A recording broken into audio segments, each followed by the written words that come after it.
आज हम नई आबादी खराला जेलम के अंदर मौजूद हैं।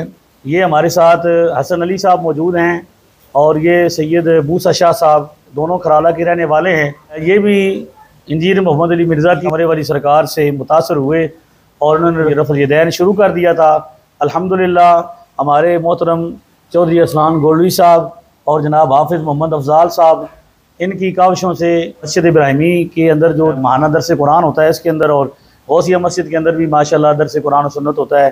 इन सब की अहले मोहल्ला की दोस्तों की काविशों से अल्हम्दुलिल्लाह ये दोनों साथी ये सियासत शरीफ से दलाइल इन्होंने देखे हैं और ये आज के बाद वही नमाज़ पढ़ेंगे जो सदियों से मुसलमान पढ़ रहे हैं। नबी पाक सल्लल्लाहु अलैहि वसल्लम ने जिसकी तालीम दी थी, ये आज के बाद रफ़ुल यदैन नहीं करेंगे, क्योंकि नबी पाक सल्लल्लाहु अलैहि वसल्लम ने रफ़ुल यदैन को मना कर दिया है। तो मेरा नाम हसन अली है। मैं मिर्ज़ा मोहम्मद अली की बहुत सी वीडियोस देखता था अक्सर, क्या उसी के हिसाब से उसने बताया था रफ़ुल यदैन के बारे में।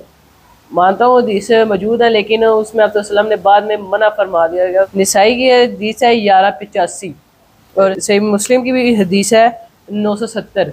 इसमें आप वसल्लम ने खुद मना फरमाया कि रफ़ुल यदैन ना करो, अपने हाथों को शरारती घोड़ों के दुमों की तरह मत हिलाओ। तो अल्हम्दुलिल्लाह अभी रफ़ुल यदैन छोड़ दिया है और नॉर्मल तरीके से जो हमारे अबाज़ाद नमाज पढ़ते आ रहे हैं वही पढ़ेंगे। मुफ्ती हसन रज़ा साहब आए हैं, इसी वजह से ही आया जामिया मस्जिद इब्राहिमी में, और हमारी रहनुमाई इन्होंने फरमाई है। बहुत शुक्रिया इनका।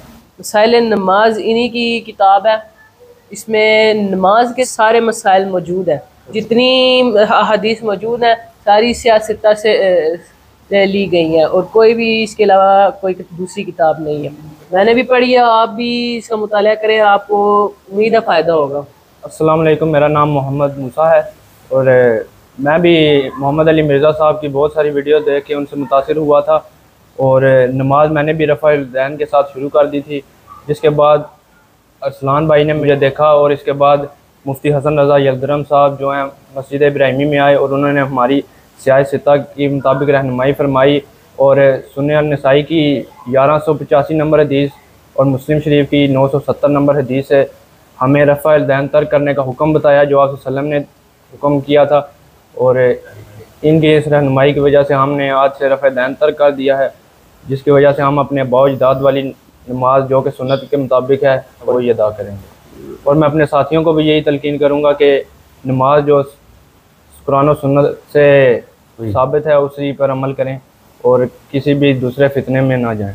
मैं आपसे ये दरख्वास्त करूँगा, इंजीनियर मोहम्मद अली मिर्ज़ा हो या दीगर फितने जो सोशल मीडिया पर मौजूद हैं, अगर आपके महल्ले में, शहर में, गांव में कहीं भी कोई ऐसा दोस्त देखते हैं जो इस इंजीनियर के फितने से मुतासर है, तो उसके आप तसल्ली के लिए हमारे मरकज़ अहले सुन्नत, मरकज़ी दारुल उलूम अहले सुन्नत जमात मशीन महल्ला नंबर 1 जेलम के अंदर आप तशरीफ़ लाएँ। मरकज़ी जामिया मस्जिद खानसामा के अंदर हफ्तावार दरस तहावी शरीफ का इनेकाद किया गया है, आप उसके अंदर शरीफ लाएँ, उसमें भी सवाल जवाब की नशिस्त होगी। अल्हम्दुलिल्लाह मस्जिद इब्राहिमी के अंदर माहाना दर्स हो रहा है और इसके अलावा जेलम के अतराफ़ में, शहर में कई मकामात पर अल्हम्दुलिल्लाह दरस कुरान और सुन्नत हो रहा है।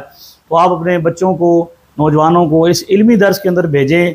और खराला के मुसलमानों को खुसूसियत के तौर पर मैं ये अर्ज़ करूँगा कि आप दर्स के अंदर तशरीफ़ लाएँ, चौधरी असलान गोल्डी साहब से रब्ता करें, हाफिज़ अफजाल साहब से रब्ता करें।